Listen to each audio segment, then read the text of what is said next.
ভারতের বিখ্যাত পেশাদার বডি বিল্ডার এবং অভিনেতা বীরেন্দ্র সিং ঘুমান। বীরেন্দ্র সিং ঘুমান হৃদরোগে আক্রান্ত হয়ে হঠাৎ প্রয়াত হয়েছেন। মৃত্যুকালে তার বয়স হয়েছিল ৪২ বছর।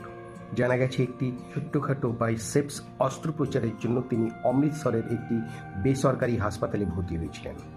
সেখানেই চিকিৎসাধীন অবস্থায় তিনি কার্ডিয়াক অ্যারেস্টে আক্রান্ত হন এবং শেষ নিঃশ্বাস ত্যাগ করেন। বীরেন্দ্র সিং ঘুমান বিশ্বের প্রথম নিরামিষাশী পেশাদার বডি বিল্ডার হিসাবে পরিচিতি লাভ করেছিলেন। এটা আমাদের ভারতের জন্য খুবই গর্বের বিষয়। উনি পাঞ্জাব প্রদেশের ছিলেন। তিনি 2009 সালে মিস্টার ইন্ডিয়া খেতাব জয় করেন এবং মিস্টার এশিয়া প্রতিযোগিতায় রানার আপ হয়েছিলেন।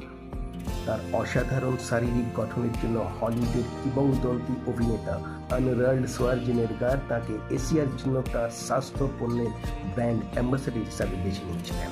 তিনি পাঞ্জাবি ছবি কাবাডি দিয়ে অভিনয় জগতে পা রাখেন। এরপর তিনি হিন্দি সিনেমা যেমন রোয়ার 2014 সালে, মারজাওয়া করেন 2019 সালে এবং 2023 সালে সলমান খানের সঙ্গে টাইগার 3 সিনেমায় অভিনয় করেন। তার এই আকস্মিক মৃত্যু ক্রীড়া ও বিনোদন জগতে শোকের ছায়া ফেলেছে।